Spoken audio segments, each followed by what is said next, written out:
Good morning, good evening, good afternoon, wherever you are, and welcome to Dreamy Dreamland Part 2.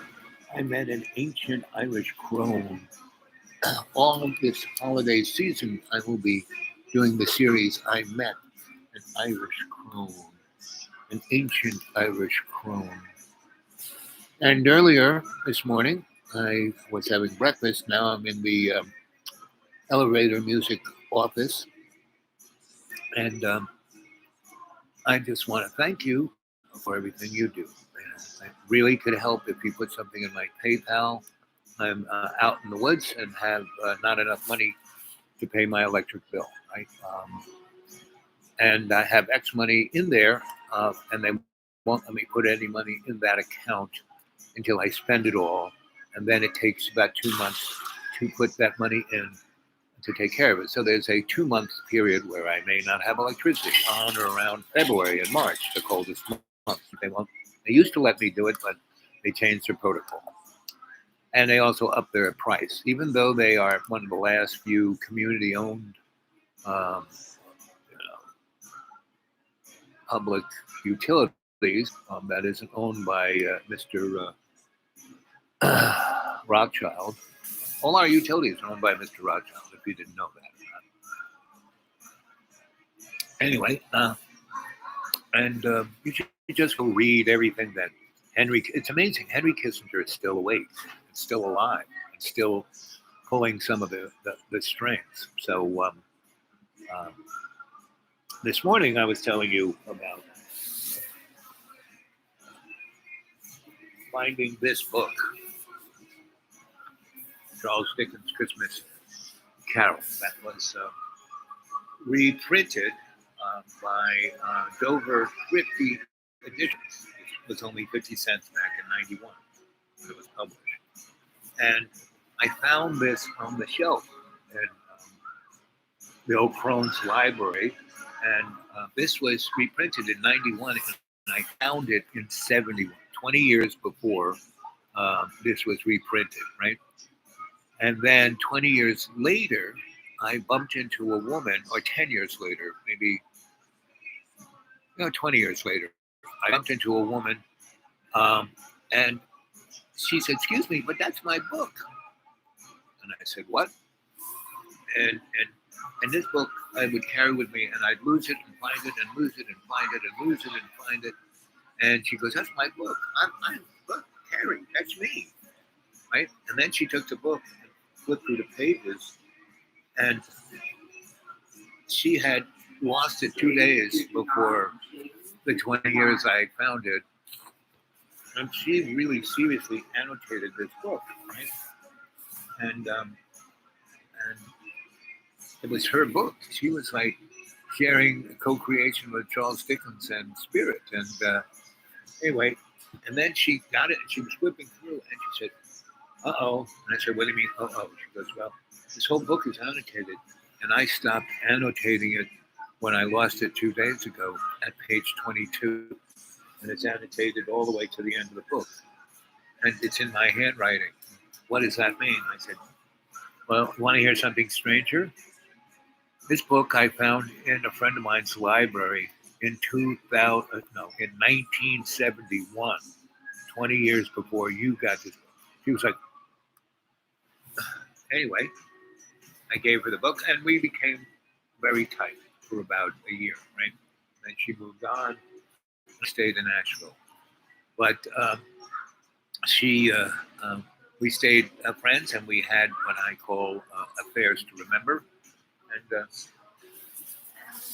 And I just reestablished connection to her. She, found me on YouTube, and you know, and the day after she got a hold of me, my email, dudewake42@gmail, the dudewake42@gmail.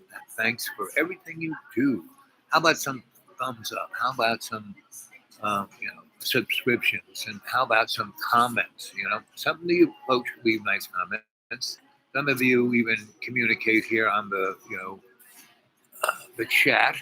But I really, really like some Mare's Fish. Hey, hey, hey. I really like I mean, Fish is a sweetheart, a dear friend. I care deeply about her, and she does me. And but I wish he would say we have long chats on the phone. Anybody wants to talk to me on the phone can get a hold of me at the dudewake42 at gmail, dudewake42 at gmail, and leave your phone number if you're in the United States, right? And if you're not, you're in Canada or someplace, we can figure that out, right? You can call me, or we can go on WhatsApp, or the other thing I'm part of. Anyway, so that's that. And remember, you can always put something in my PayPal. I could really, really use it. I'm going to be I'm not in New York. I had planned to be in New York, and I had a lot of friends who were kind of, all those years I said I'd take care of you, now I take care of you. Now, I'm not in New York because the universe wouldn't let me be there, So something interesting is going to happen in New York, and I am not going to be there. I'm going to be in the deep and so far it has, it's been in the 60s during the day, and 40s and high 30s at night. And I can survive on that, even though I live in a holler, so it's moist.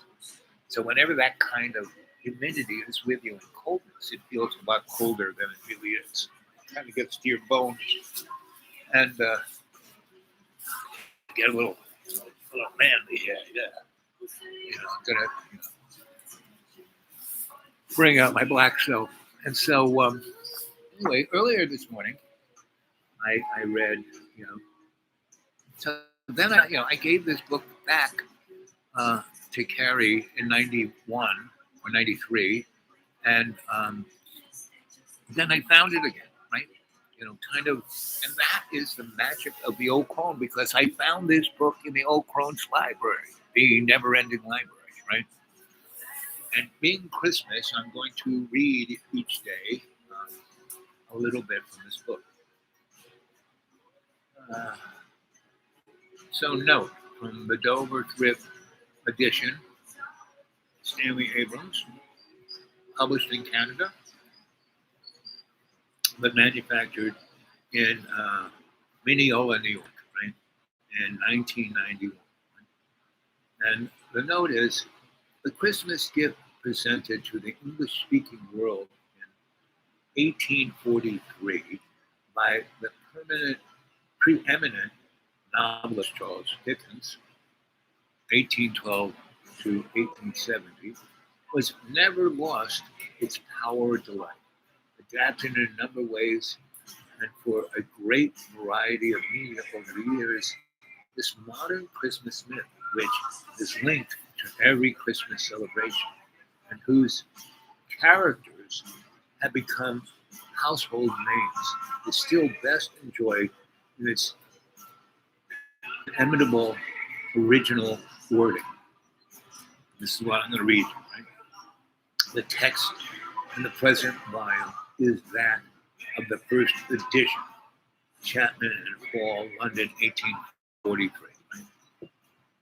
And so I'm going to read you this, and I'm going to read more, what I'm going to read again what I read this morning, and then I'm going to read a little bit more, maybe to the end of that chapter. Right? So the first, there's stave 1, Marley's Ghost. Stave 2, the first of the three spirits. Stave 3, the second of the three spirits. Stave 4, the last of the spirits. Stave 5, the end of it, right? So, and so I'm going to read you what Carrie has written, right? So stave, and that is for stanza, right? The first of the spirits, the ghost of Christmas past. The second of the spirits, the ghost of Christmas present. Third, the spirit, the ghost of Christmas yet to come.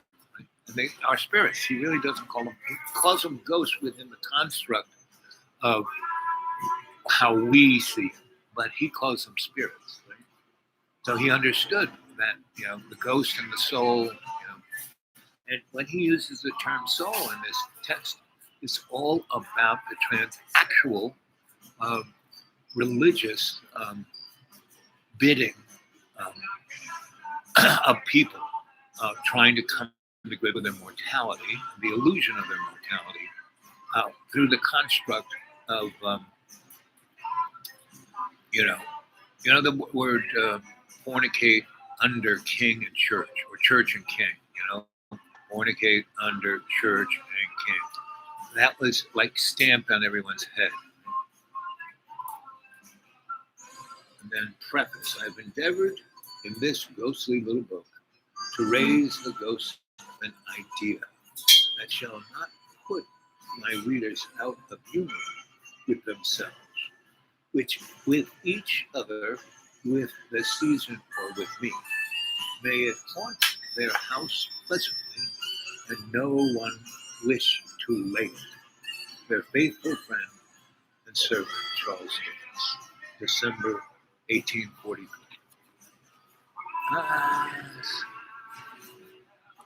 Marley's Ghost.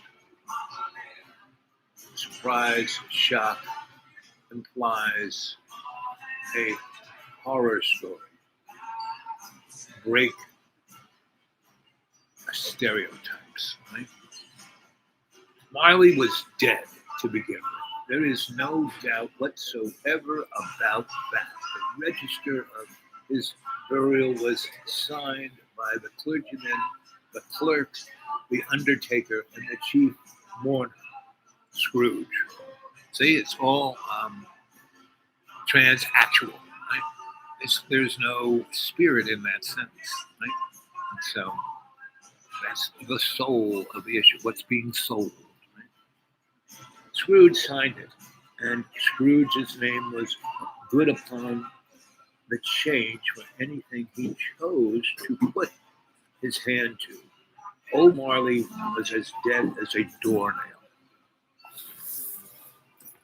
Mind, I don't mean to say that I know of my own knowledge what there is particularly dead about a doornail.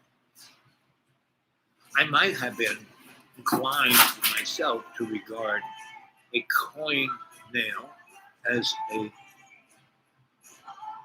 deadest piece of iron in the trade, but the wisdom of the ancestors is the smile, and my unhallowed hands shall not disturb it, or the country's dawn for.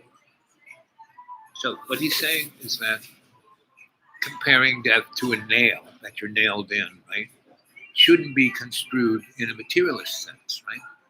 And so he's in that, construed paragraph there. He's trying to say, hey, I'm saying that he was nailed to death, but don't, put a negative connotation on nails.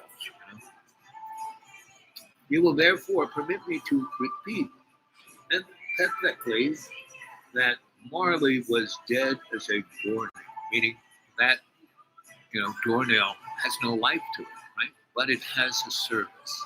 And that's what he's saying in the sentence. See how didn't even understand what he was saying, because this is, 1840s English, but it was clear as a bell. Right? Everything was a metaphor.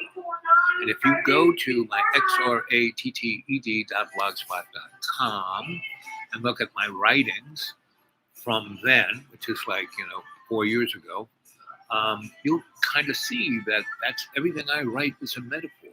There is a, straight up, hey, this is what it's talking about, but there's also this metaphor there, right? The mention of Marley's funeral brings me back to the point I started. There is no doubt that Marley was dead. He's nailing that one down, right? This must be distinctly understood, or nothing wonderful can come of the story. I mean, you have to realize that all this is coming from the other side of death. This must be distinctly understood, or nothing wonderful can come of the story I am going to relate. And so he is, by saying that sentence, he is relating to this whole book to the good news of Jesus Christ, If we were not perfectly convinced that Hamlet's father died before the play began, there would have been nothing more remarkable than his taking a stroll at night in an easterly wind upon his own ramparts than there would be in any other middle-aged gentleman rashly turning out after dark in a snowstorm. Say St. Paul's Cathedral, for instance, literally to astonish his son's weak mind. So, so that middle-aged guy was a ghost, and his young son sees it and changes his whole life around for what a ghost had said. And so we're going to hear first what Scrooge thinks of a ghost. Oh, just a piece of mutton, right? That's what most people think of the extra,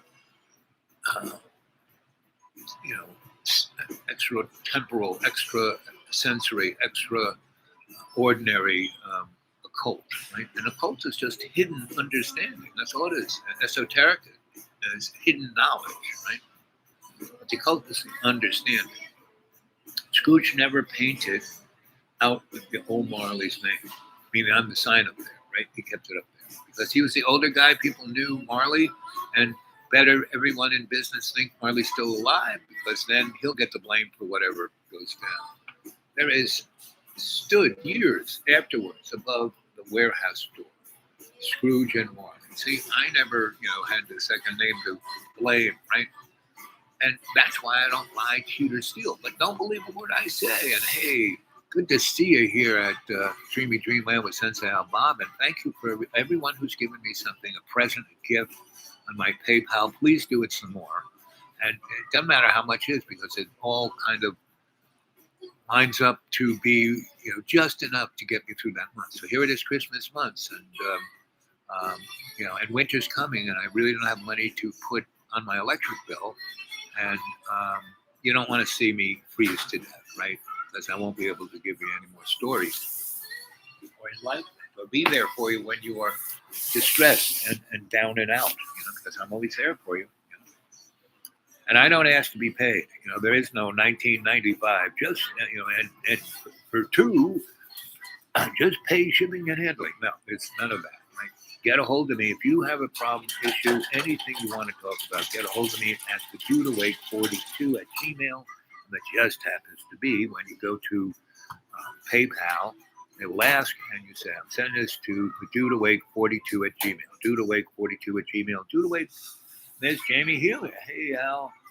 Very interesting video on the Queen of Ireland, Rome. Love to you, brother, and Sláinte. So, the first of this series, I kind of gave the description of when it was, where it was, what I had been involved with, the year or so up to, and why I went out of country, out of America. And I went to Ireland, which, it's like one of the poorest nations in Europe. They weren't hooked up to anything, but because they had nothing, they had everything. They still had their culture. They still had their human sense and their dynamics of what their life was in Ireland. And people looked at, fine, they're living in a crappy stone hut, but that hut was like 1,000 years old. And it had 1,000 years of people's life. And all around, wherever you found an old hut like that, you would also find what were known as beehives. And these were circular homes that were like almost meth lit, right? And so you'd see this like stone wall, and there was no mortar. It was just they placed the stones there, right? And in such a way that even the breeze didn't get through the stone wall, right? That's how thick they were, right? And then they'd have thatch roofs, right? And they'd have open windows, and people would just throw the garbage out the window, right? And when the garbage got up to the window, they would stone in that window and put a stone floor, and then start with another floor. So these houses were 1,000 years old, so they'd have 10, 15, 20 stories down. And on against the wall, they had steps, right? So they just spiraled like, and this is where people got the idea for lighthouses, right? How to make them, to stand up against anything. But anthropologically, it was a unbelievable thing because, and you know, me and my mentor Archie, we would go along the West Coast and we would go find these things and we'd go down these stairs. I was a small guy who hadn't got, I could fit through any kind of crevice. And we go down and down and down and we find stuff that people, the guys who were scholastics, who were supposed to be anthropologists or archaeologists, they never went down in these things. They just, oh, that's just a crappy stone house. And they were anchors because all around it you would find fairy circles and you would find things similar to Stonehenge, but more powerful because they weren't these gigantic stones, methyllite, big stones that had to show the size of someone's penis. It's like a methyllite. Bill Gates built Stonehenge. Doesn't do anything, but boy, look at it, right? Whereas the more powerful ones, the things that really were connected to the chi of Gaia, which is the twin flame of what a lot of people construct as God. But God does not exist. It's an illusion of a Sumerian demigod called Baal. And the real person is the burning bush, the work in progress, right? So that was the true essence of the old crone. She represented all of that energetic, the prana of life force, the chi of grounding that life force in love's co-creation. So she had control of forces beyond science, right? And she could go from dimension to dimension, not a problem. So I stayed with her more than 3.5 months, and she wanted me to be her, to take her place, and I was too young, and I was like Mickey Mouse, with turning the brooms into servants. I learned some stuff, and I went beyond my bounds, and she said, well, that's okay. It wasn't the end of the world, but it allowed me to see obviously you need to go out in the world and do more, right? You can't be like me, spend the next 600 years, tap dancing between dimensions, doing this. Maybe when you get older, maybe, yeah. But right now, what are you, 22? No, I didn't get here until I was 40. And now I'm like 1,000 years old and, by the clock. But she looked like she was, sometimes she looked like she was 19. When we were getting frisky, she looked 19. Regularly, she looked like a really trim, well-fit, very curvy 40-year-old. But sometimes when she would turn a certain angle, she would look not 1,000 years old, but older than the curvy 40-year-old, right? And so we lived together for those 3.5 months, which were like 2 years. It felt like 2 years to me, but on the calendar, once we popped out on the main road, it was only 3.5 months. Right? So as I said to begin with, how I got here, so go back and watch the first, I met an ancient Irish crone that I did, I think, Saturday. And from now on, it'll pretty much be, everyone will be ancient Irish crone. And I'll probably put a number on it. So this is like the third or fourth. I'm going to let, because I've done a couple of them with my phone, so they don't all go on at the same time. So we'll just see how we go. So, Fish, Jamie, you got any questions of all the things I've said so far, right? Have anyone who's here, have they read any of Dickens? My two favorite is The Christmas Carol and Tale of Two Cities. We're all going to heaven. We're all going the other way. It's the best of times, the worst of times. And that's what humanity is always experiencing. The best of times, the worst of times, right? That's where we are right now. The best of times, worst of times, right? And between, 1945, 1945 And now it's been really the best of times, worst of times within this period of time, right? Because it's all connected. Because we understood about the alien agenda. There were many secret societies. The guys who were above 33 degrees, the guys who were, rode the horse, with certain levels in the Christian arcane and the Jewish arcane and the Islamic arcane, are all, up at the level of the watchers, right? They represent this higher motif. And then there are people who are in that motif who are truly egocentric and maniacal, ergo, they've allowed their reptile brain to take over, right? And so, that's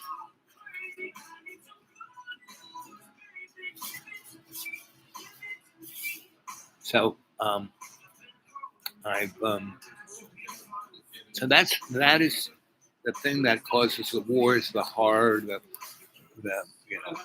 the thing that's troubling humanity is all what it is, right?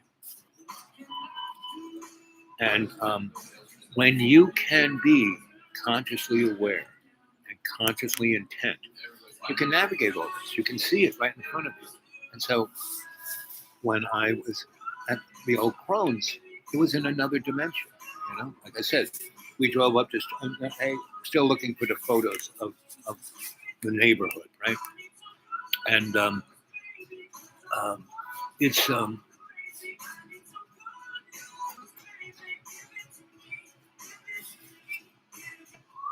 thank you, Jamie, and Fish, and whoever else is here.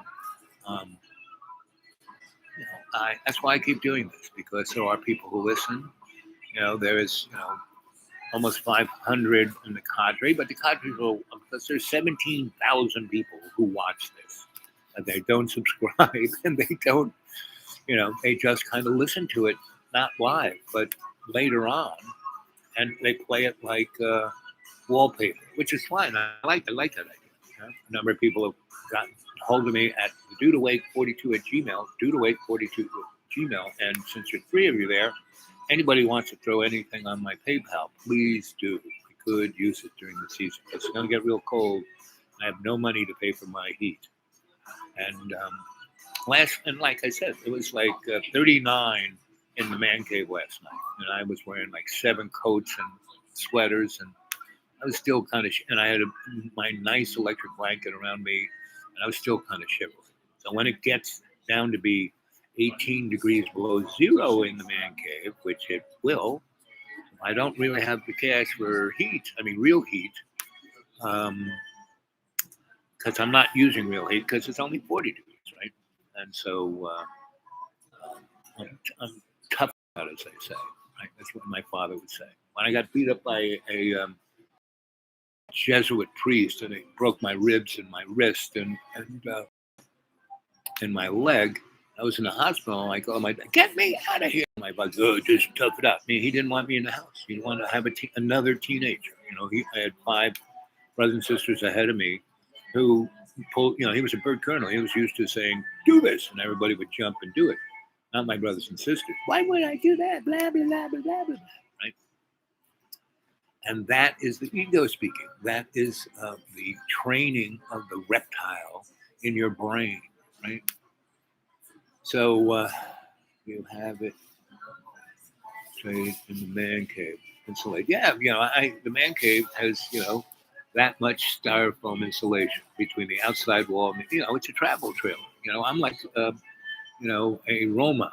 You know what Romas are? Gypsies, that are all over the world, and they all are in travel trailers. You ever see, what's his name? The guy who was in Fight Club, who's married to the girl he made the movie about the 2 spies who were married to each other, didn't know it. It's Brad Pitt. Brad Pitt plays. He does a great job at being a gypsy. And so that's what I live in, a gypsy trailer. And it's, if it's good enough for Brad Pitt, it's good enough for me, right?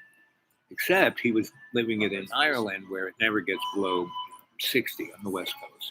Right? So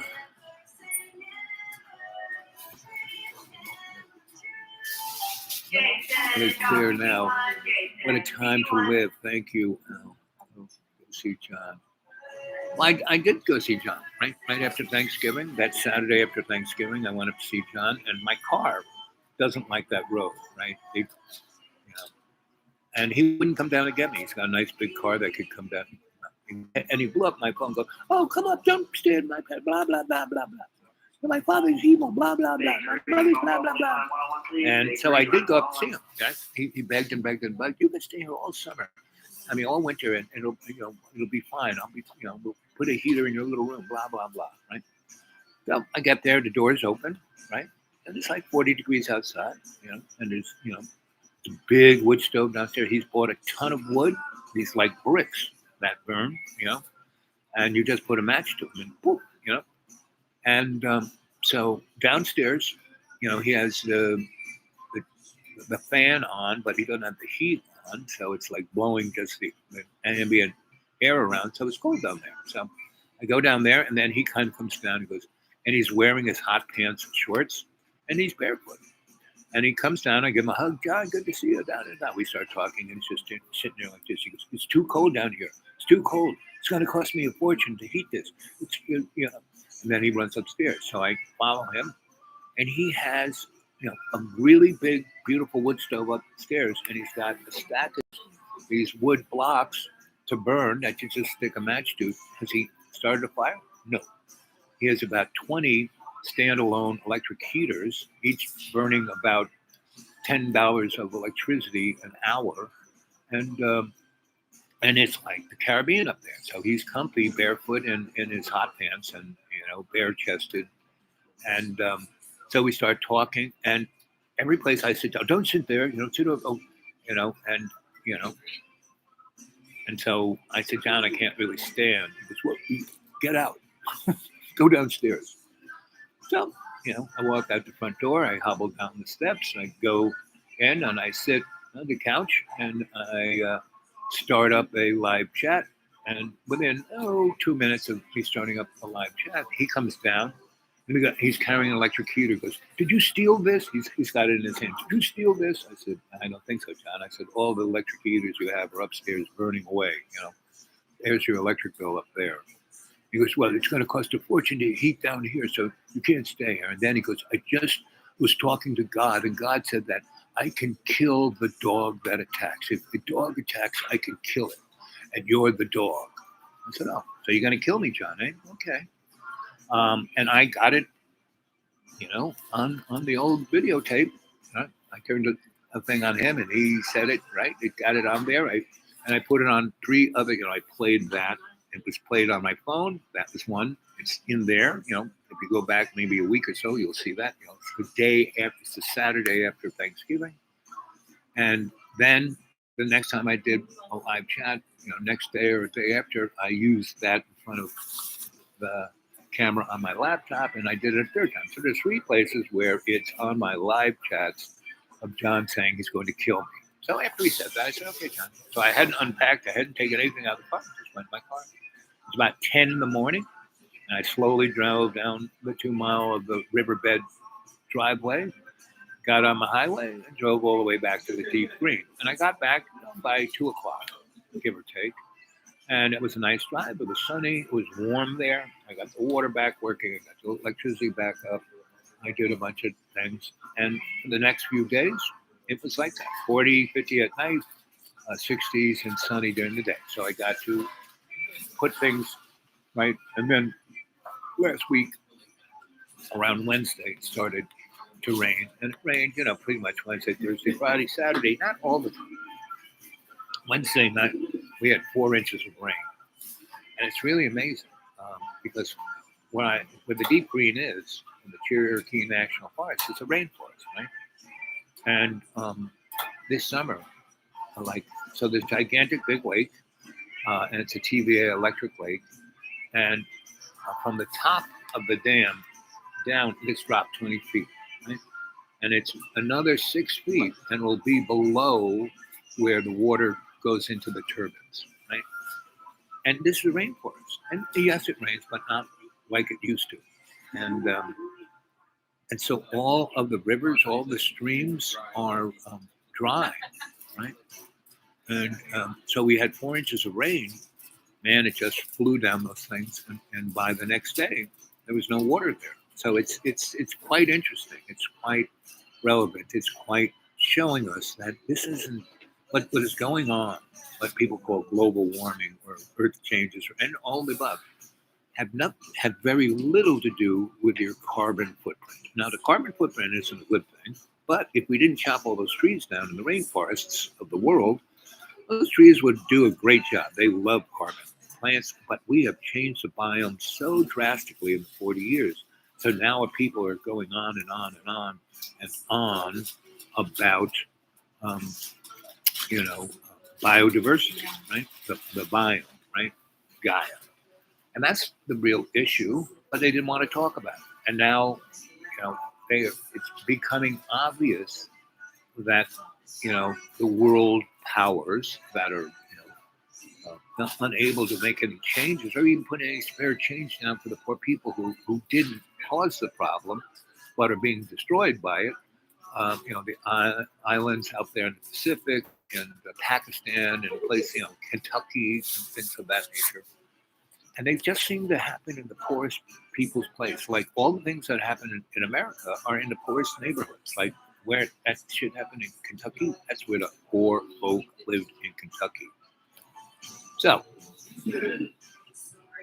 so that is, so when I constantly, so in this stream about the old crone, I'm going to keep coming back to her because back in 91, 92, when I was there, that's what she was talking about, everything I'm talking to you about right now. And she was giving me the skinny on what was causing and why. And she coined the phrase Mr. Globaloni, right? It's all baloney, right?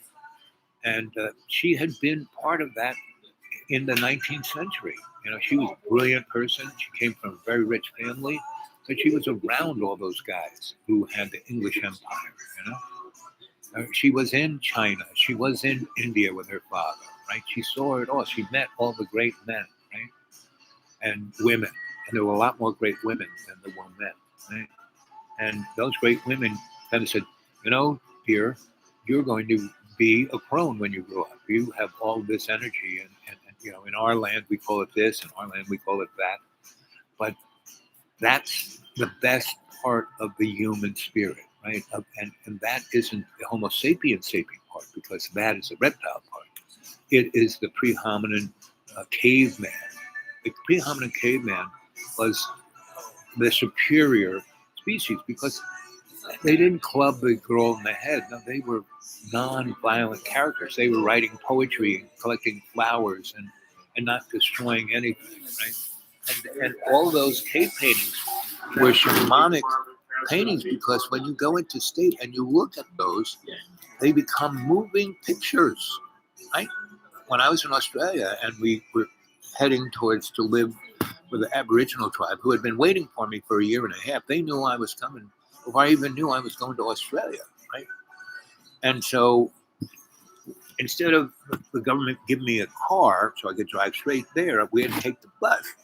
So we went from, the capital to Sydney, to Melbourne, to Adelaide, to the guys over here, and then to Broome, and then to Alice Springs, and then to Ayers Rock, and then to Christmas Creek. And when we were at Alice Springs, that's where,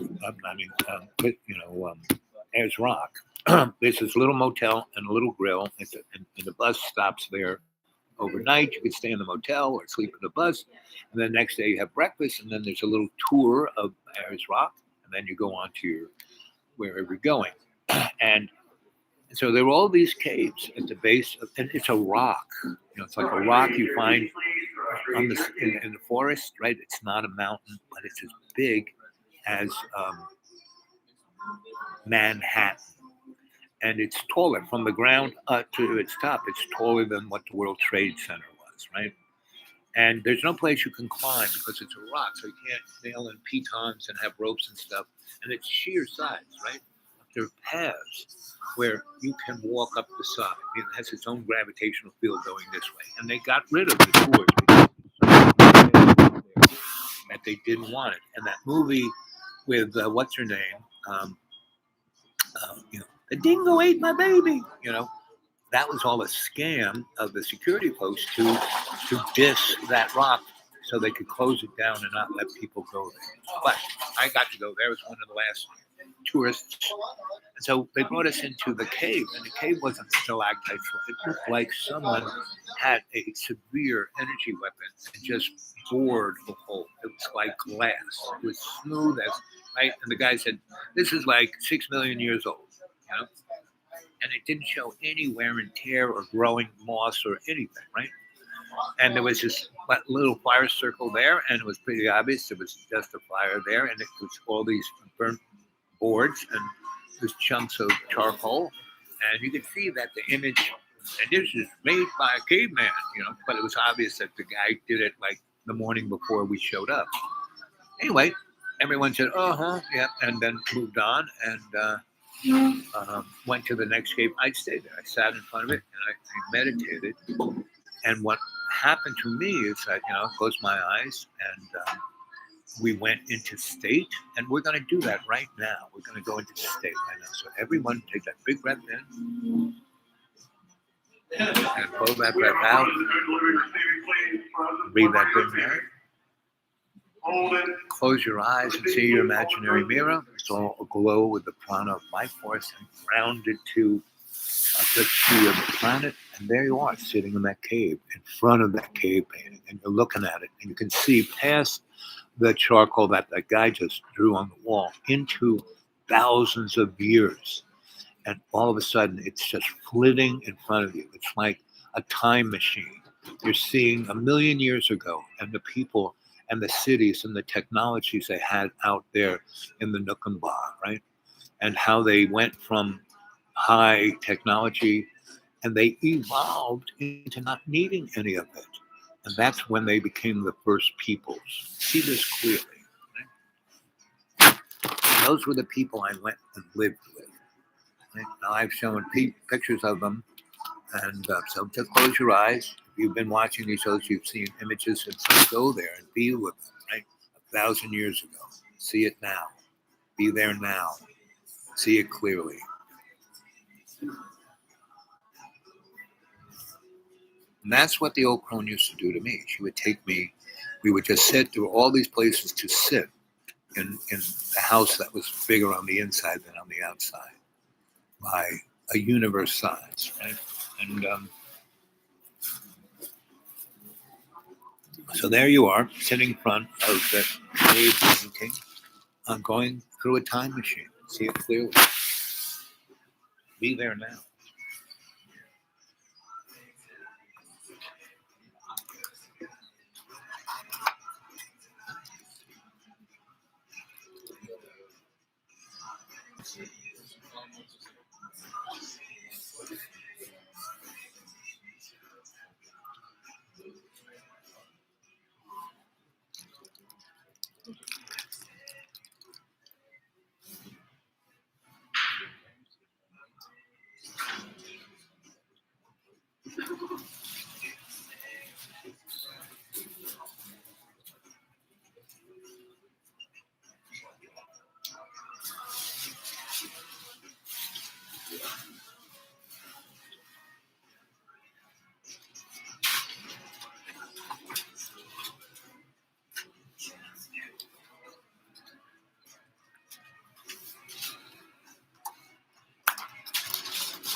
And 1, 2, 3. And there you are, sitting in the cave of eternity under Ayers Rock, seeing the megalithic movie of 1 million years of history. See it clearly. And you can go to this shamanic mirror in the basement of Ayers Rock anytime you want. Just take in that big breath. Clear out your mind of all the cobwebs. Breathe out, eliminate all the toxins. Breathe in that prana, that connection to love's co-creation. See it clearly. Close your eyes. See your imaginary mirror and visualize on it. You're in that cave looking at the cave, megalithic time machine, right? And that's what Plato's treatise of the cave is all about, right? See it clearly. And that's what I am. I am your griot, here to tell you a story, right? Here to open up your eyes, right? Here to have you understand really what's going on in your life, where you can be the decider, right? You don't have to listen to anybody. I mean, it's good to listen to people. If you got anything to say, listen to them. Just don't judge them.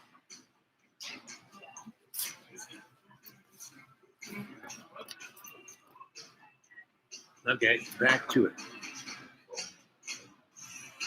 Old Marley was as dead as a doornail. Mind, I don't mean to say that I know of my own knowledge what there is particularly dead about a doornail. I might have been inclined myself to regard a coffin nail as the deadest piece of iron monography in the trade. But the wisdom of our ancestors is in the smile. This is what the artist in the first person is, that smile. And that's why in Alice in Wonderland, the Cheshire Cat, what the first thing you see is that smile. Because that Cheshire Cat is the first person of where Alice is. It will therefore permit me to repeat emphatically that Marley was dead as a door. And that's his allusion towards the materialistic, transnational, transactual world that we live in. That's an illusion that doesn't exist because, you will therefore permit me to repeat emphatically that Marley, which means the whole world, the material world, was as dead as a doornail. And that's what it is now. That's why the world is so screwed up, because it is Marley. Scrooge knew he was dead. Meaning he knew that Marley was dead and that he himself was dead. Right? That's it, right there. Scrooge knew he was dead. Question mark. Not period. Question mark. Of course he did.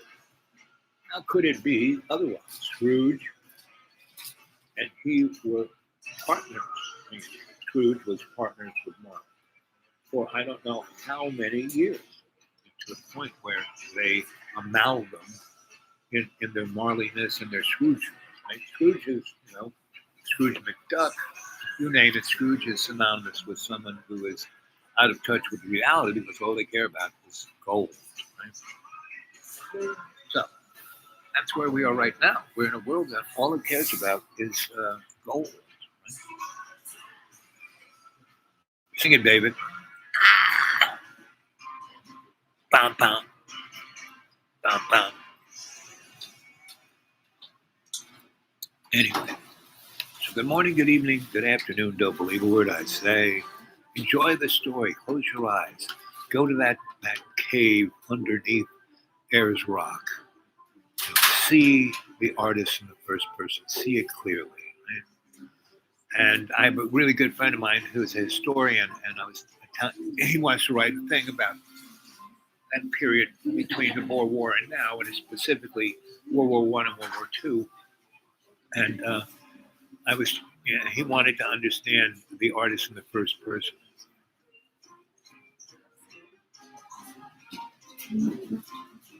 Yep. So Jamie says, every word we speak is rhythmic, frequency, a state of being, no judgment. Live a day in my shoes, just observation, love, Dickens. Yeah, because that's, that was, Jamie said, that was a great description of Dickens' writing as a novelist. Every word we speak is rhythmic. That's Dickens. He understood the shamanic power of the word, right? Frequencies a state of being, right? And he understood that. His writing, when spoken, put you in a state of being, in that cave, as the artist in the first person. No judgment.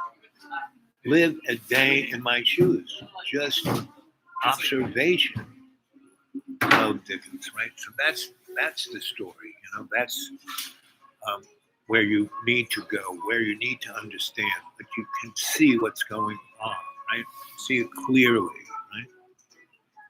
And let's see, we've been doing this for almost an hour. What time is it? 4:13. It's getting dark, so I kind of have to go. There's only 48 minutes left in the battery. So I hope you've enjoyed this.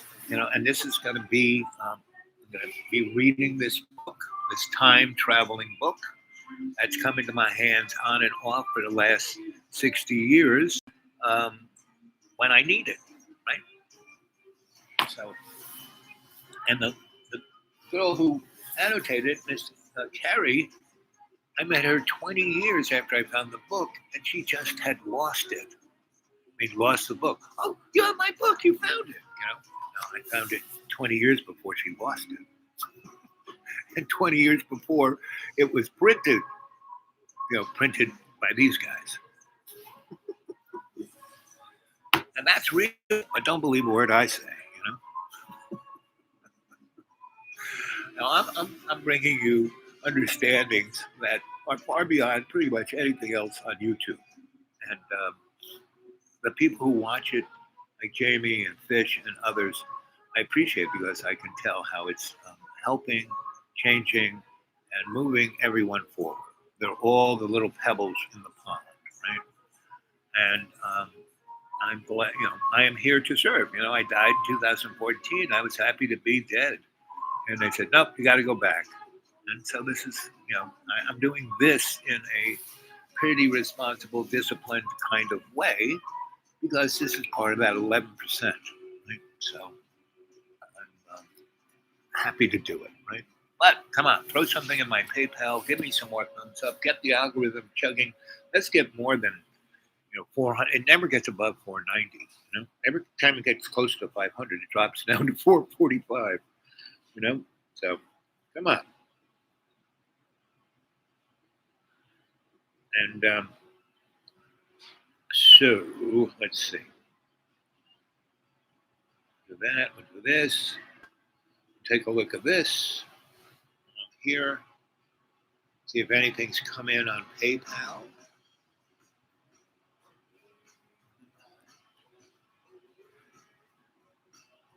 Not yet.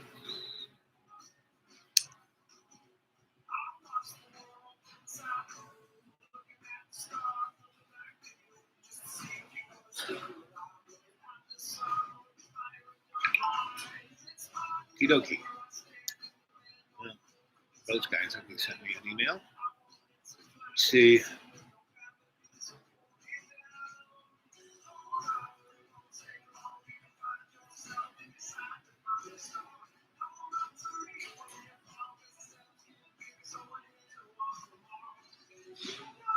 is one of the great air aces of World War II, Bill Overstreet.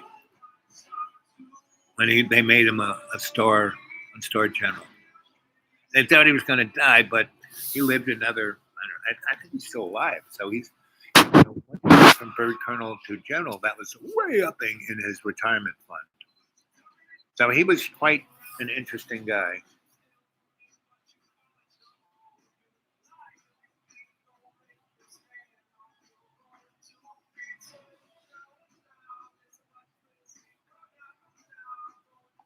So my good friend, the lucky guy, a real American hero. He should have gotten, he just got blown up. He was there for the men.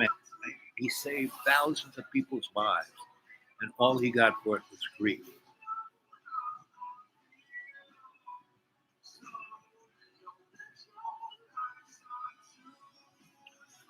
Anyway,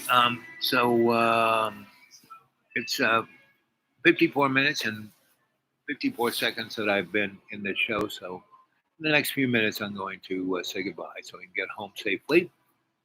And I tomorrow's going to rain, rain, rain. So and if I can get up to my neighbor's um, Wi-Fi, I will see you. If not, maybe Thursday, maybe Friday, maybe Saturday. I mean, I don't really have any money to go out.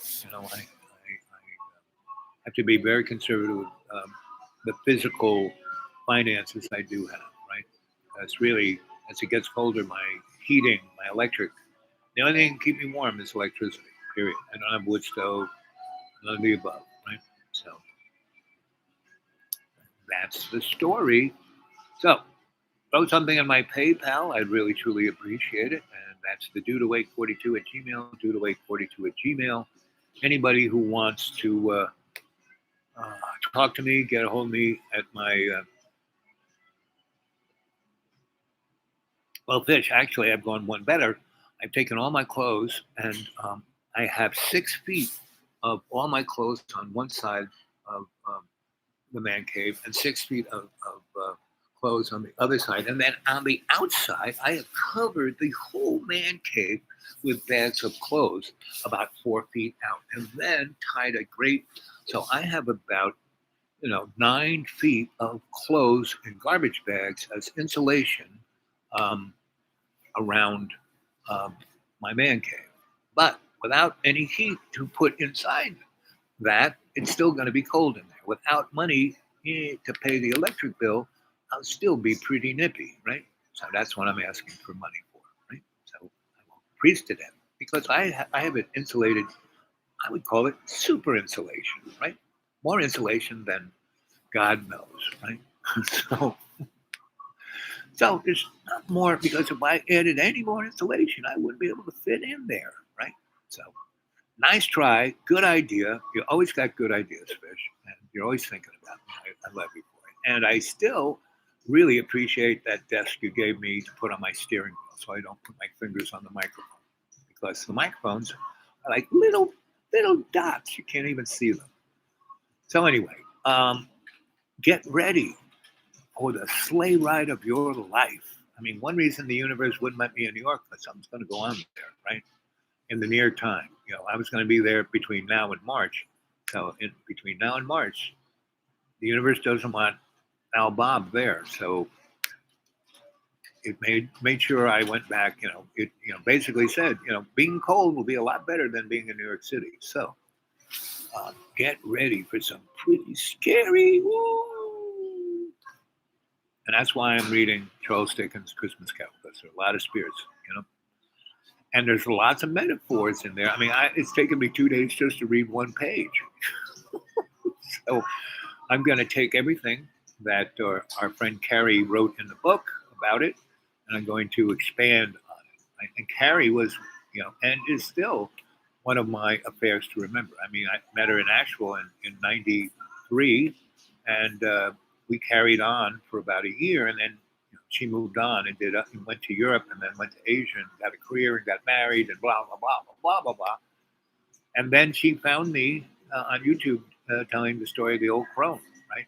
And she got a hold of me, oh, in September ish, September October, right?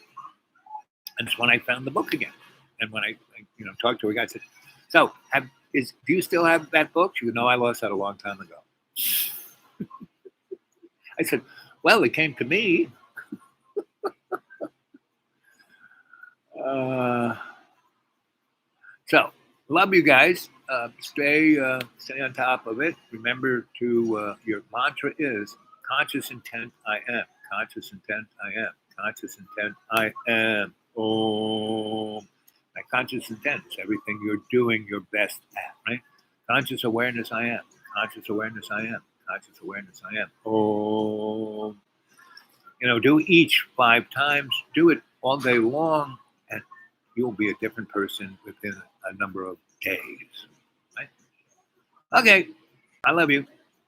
Maybe I'll see you soon.